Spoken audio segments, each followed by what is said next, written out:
Katie and welcome back to my channel. Today I'm going to be making some stress balls, and how I'm going to be doing this is using some water and baking soda and my Dollar Tree funnel. So the first one I'm going to make, we'll be using these things. All I'm going to do, I'm going to take my funnel and place it upside down because I'm going to put the balloon on it. So I'm going to add my dry ingredient first, which is baking soda.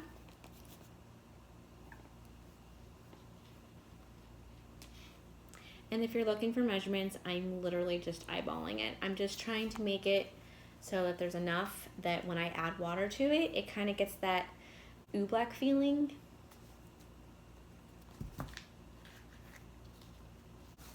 Add a little more.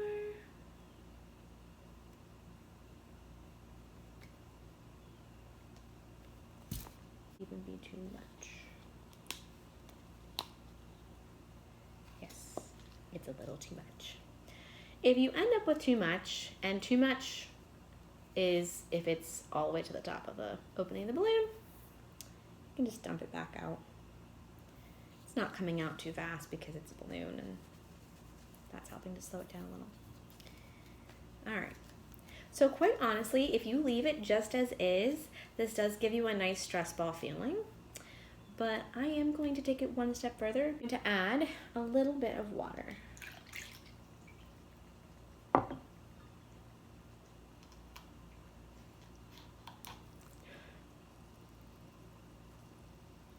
My little bit was too much, but that's okay.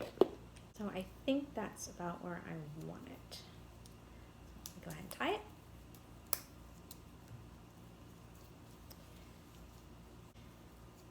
Baking soda and water.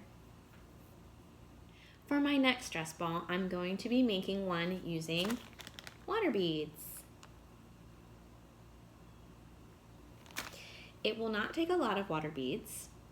It will not even take a lot of water, but this is a very fun stress reliever to make. So I got this out of a bag from the Dollar Tree balloons that I have. I had my Dollar Tree funnel. I'm gonna go ahead and put this on there, hoping there's no holes. Okay. First I'm going to put in some water beads.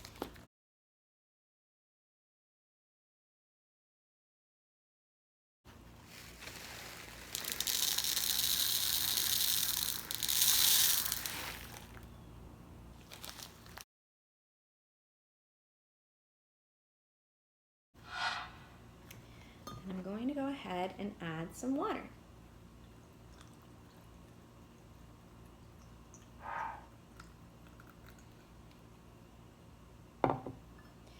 Now, I did fill the balloon to right at the bottom of the neck.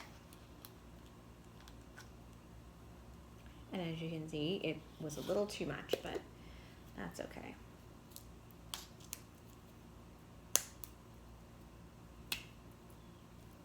All right, so I tied up my balloon, and now I just wait for the water beads to absorb some water. And I'll see you again when that's done.